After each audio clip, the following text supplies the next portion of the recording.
So wala na, yan na lang. Abot pa ng ano mamaya 35 pag matagal-tagal. So compressor na, palit na ako ng compressor kasama ng SAB.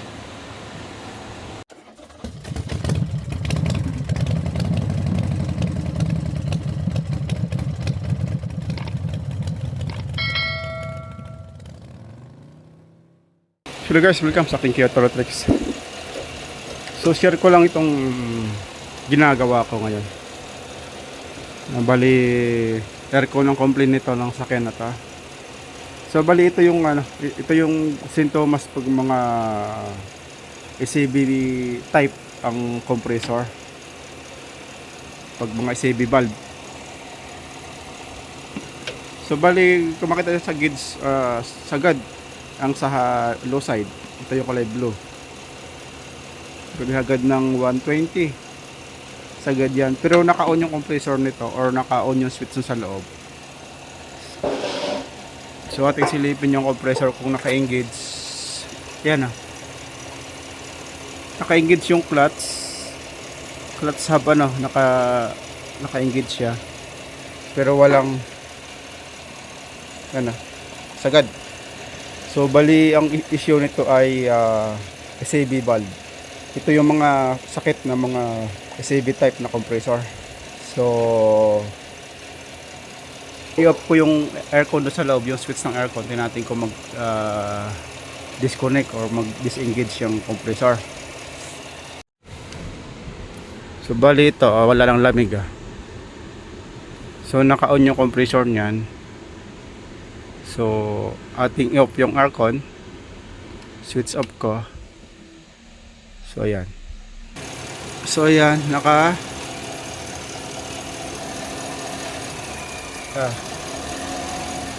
naka-disengage yung compressor, hindi na siya gumagana o hindi na sabay yung clutch hub sa compressor sa pag-ikot ng pulley.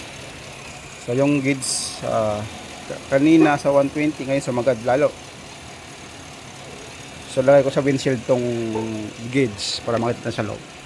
So bali i-on ko yung compressor or yung aircon switch. Kikita nyo ba? Yung gauge ay sagad sa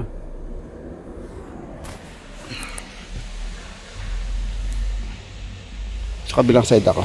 So bali ito, i-on ko yung switch ng aircon. So yung gauge natin sagad, nasa mikit na siya 120 sa low side. Hindi lang makita kasi sa loob ako. So i-on ko yung compressor o i-on ko yung switch. So ayan, mapapansin niya bumababa, hindi malabo lang.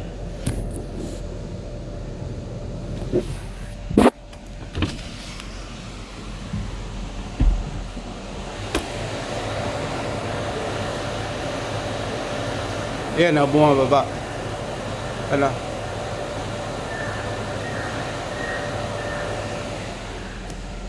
So nakita nyo. So bumababa doon sa gauge. Yan, lumalamig siya. Pero may time niya na kanina kahit naka-on nito, sagad doon, naka 120 doon sa manifold gauge. So bali ngayon okay siya, lumamig. Yan ang sakit ng DSAB type or electronic control valve na compressor. So ayan, bumababa pa yung gauge. Yan ang sakit nito. Kaya yung iba magtataka kayo kung bakit nawawala, kuminsan malamig, kuminsan hindi. Ito lang naman sa mga DSAB type na compressor. Kahit naka-engage yung clutch sa compressor. So ayan, malamig siya. Malamig.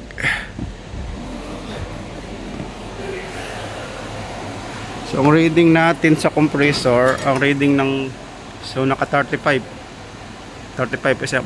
Pero itong sa high side, di ko kinabit yung kulay pula. Hindi siya kinabit. Dito lang ako nagbabase sa low side. So 35 Pero pag ano to, pag pinatay mo yung makina, start. At subukan natin patayin ko makina sa start.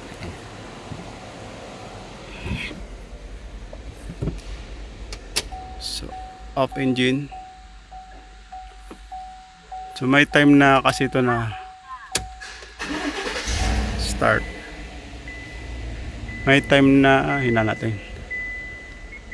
May time na pag umandar, okay. Pag minsan may time pag umandar, hindi lumalamig.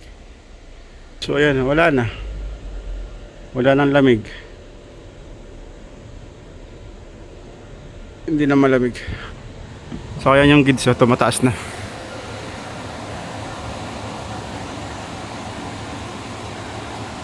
Yan na. Tumataas na. Naging 75 PSI na yung yan. Umabot pa ng 80. So patas ng pataas. So magbababa ako ng compressor. So wala namang available na SCB dito. So palit buong compressor. So bali ito na tinanggal ko na yung lumang compressor, AC compressor. So ito lang sana ang ano niya, ito lang sana ang issue. Itong SCB valve na to. Ito ang may issue nito. Kaso wala rito nabibiling SCB valve lang. Buo. Kita mo daming compressor. Isa, dalawa, yan na. So maraming compressor. Kasi wala naman kasi nabibiling SCB valve lang. So bali ito yung bagong ikakabit natin.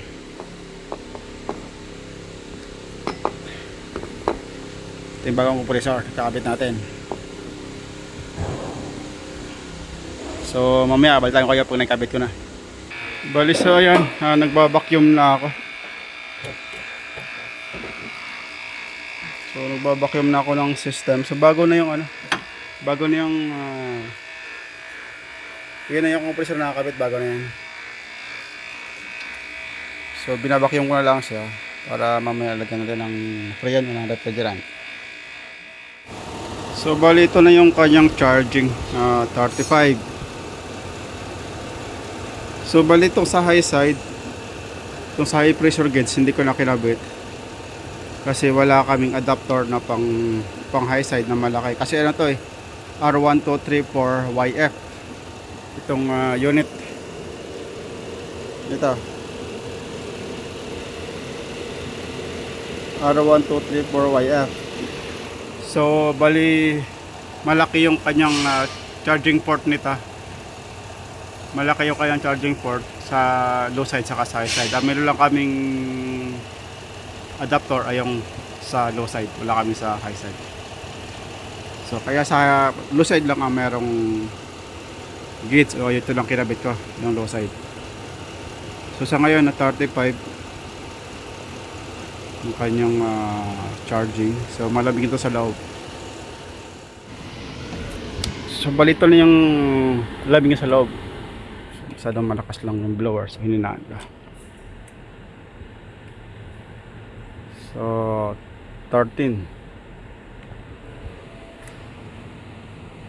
So 9, bumababa pa. So 9 degrees Celsius ang lamig. Kabilang side 6. So dito balikan natin. So nag 4, 3. So okay. Okay na to.